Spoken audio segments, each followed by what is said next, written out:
ته یوم نه منې په صحیح معنا. امام ابو حنیفه هم زوم چې ته نه منې. هغه وایي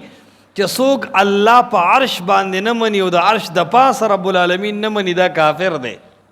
ستا کتابونه لیکلي چې الله هر ځای دی، په عرش هغې استوا نه مني، وایي دا جهت ثابتېږي.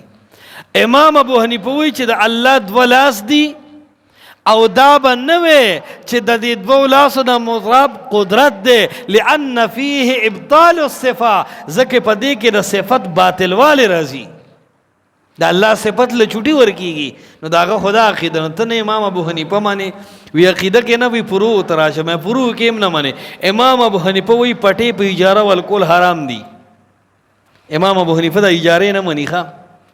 دا اوس وایي ته د ممبر باندې عوامو ته ووایي چې لرګي ته ونیسي چې مونږ به خورو چې ته اجارې په مونږ باندې وایي نور به بیا ګورو، خو امام ابو حنیفه نه مني. دا پته ده شته امام ابو حنیفه په اړه باندې امامتي هم نه مني، په قرآن اجرت هم نه مني، په نکاح پیسې هم نه مني، د غوږ د اذان پیسې هم نه مني. ته حنفي شه چې د لوږې مړ شې، ته یوسفي محمدي، ته شامي، ته دیوبندي، ته حنفي کوم ځای؟ ته که حنفي شوې خو جنګ ختم دی. ځکه امام ابو حنیفه خو وابي و. هغه وایي اذا صح الحدیث فهو مذهبي. فقه سره به بیا ګورو چې صحیح حدیث راغی هر څه له چوټي دی، دا صحیح حدیث زما مذهب دی. نو ته چغې جوړې کې زه منعم علیهم یم، د چرګې مالګې سره سوی مالا تا ته ګوره، منعم علیهم ته ګوره. یو سړی به رواني عقیده کې به د هغې استمداد من الاموات قبر پرست قاطي وي، د مړي جمعه به د هغه نه پاتې کېږي. چېرته مړي وشي نو دی به دنګ چت کېږي، زړې جامې به یې چوري، که د مړي نه څه پاتې شوي مال یې راکوي. پیزار د نه وي اتېر اختر کې نوې سپلی چولې وي هغه هم څه شوې. خیال لرې که نه وي غم خادی به تو سپینه جوړه باچولې وه هغه څه شوه، د پاسه به یې تور واسکټ اچوه. تا سره غم د مړي د سپلو د واسکټ دی او ته راشې ځان ته حنفي وی او ویزا اهل حاکمه. نو عرض دا دی چې دې فاتحه کې مونږ الله مونږ ته د منعم علیهم لارو ښایا. د منعم علیهم اول مصداق انبیاء علیه السلام دی، دویم مصداق د هغې صحابه دي، دریم مصداق تابعین دي، څلورم مصداق تبع تابعین دي. ته انبیاء او صحابه پرېږدې او زر یو غوږه یو امام را ټینګ کړی دی او نیغ نیغ کېږي. قرآن مقابله کې د سنت مقابله کې دغه غم د زړه نشته او دا یو ټکي را ټینګ کړی دی. او قسم دی که دا خلک امام ابو حنیفه د هغه د علم او د تقوا د وجې مني، دی د اهل حدیثو د ضد د وجې مني چې عوام په بل شي دوکه کولی نه شمه. د سره خو محمد رسول الله دی، نو زه خو به هم سوام که نن وي دي امامان نه مني. وایي چې د ستا په شان ظلم زه کومه نو زه به حقیقت وم چې دی انبیا نه مني، دی صحابه نه مني، دی حدیث د محمد رسول الله نه مني، دی بخاري او مسلم نه مني، دا منکر حدیث دی، دا معتزله دی. انصاف خو ګوره دا دی. خو مونږ وایو نه دا زمونږ لیوني رونه دي، رونو کې سروږي څه لیوني. نو ځنې رور چې لیوني شي به د کوره شړی نه پوهېږې، دا زمونږ لیوني رونه دي. نو مونږ وایو که دی ګډې وډې وایي خیر دی وایي دی، خو مونږ سره خبره د انصاف مده کوي. او مونږ ته الله د قرآن کې ویلي دی اذا قلتم فعدلوا، خبره چې کوې نو ډېره په انصاف باندې کوه. کني دا امام ابو حنیفه دی زمونږ د سر تاج دی. زما د قسمې که په زمونږ د مجلس کې چا امام ابو حنیفه پسې بد ووې کېدای شي چې دا خوله وله ماته کو.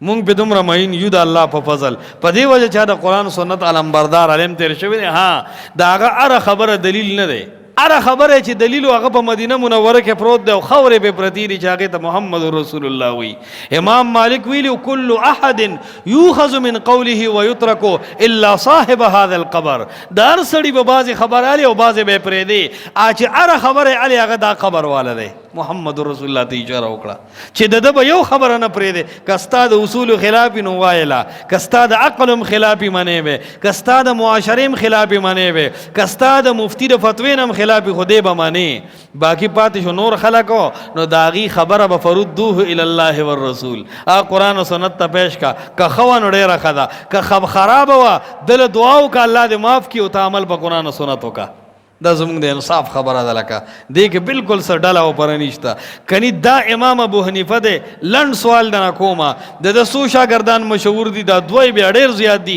امام محمد، امام ابو یوسف وایي دا 3 کاڼي طلاق وغورځوه، دا د الله کتاب د مخې ته دی. وایي دا دواړه خپل شاګردان امام ابو حنیفه سره په ټولو مسلو کې موافق دي که په بعضو کې جنگ پې نه کوو. لنډه خبره زه به سوال کوم ته به یې جواب راکړې چې دا خلک به مطمئن شي.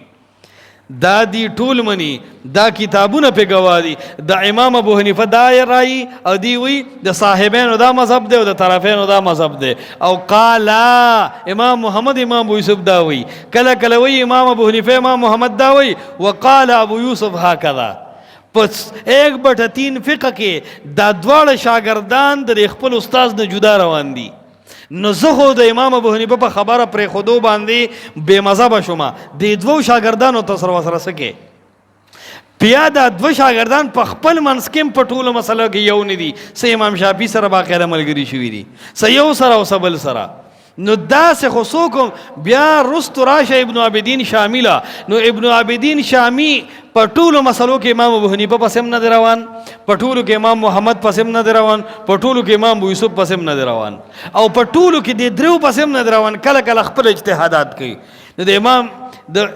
ابن عابدین شامی نه کته راکوس شراشه دیوبندیانو را په دیوبندیانو کې مفتی عزیز الرحمن خپل رائے لري مفتی کفایت الله خپل رائے لري احسن الفتاوی کې رشید احمد لودیانی خپل رائے لري دې کې یو امام ابو حنیفه پسې پوره نه دی روان یو امام محمد امام یوسف پسې من و ان نه دی روان بیا په دې دیوبندیانو کې تقی عثماني اوسنی عالم دی داغه تحقیقات ګور خپل اجتهاد کې خپل ځان کړی نو دا امام ابو حنیفه چې ته په کومه معنی منل غواړې په دې معنی خو تم نه منې استاد اکابر هم نه مني او په کومه معنی چې دی مني چې قول موافق د قرآن او سنت دي نو په هغې کې خو د ټول نه زیات تابعدار زه یم بیا خو چغې دي د خلکو جوړې کړي نو هېڅ شی ورسره نشته یو وی دا یو فاتحه نه ویل دی یو فاتحه نه منل دي وی مونږ امام پس فاتحه نه وایو خو وی مونږ منو او دا غیر مقلدین امام پس فاتحه وی خو منی نه مېزوانه دا څنګه نو کیسټ ورپسې مخکې راغو وی مونږ فاتحه وایو نه او دی منی نه وی ځکه نه مني چې الله وی صراط الذین انعمت علیهم د منعم علیهم لارو غواړي او د منعم علیهم نه مراد امام ابو حنیفه دی وی دی نه مني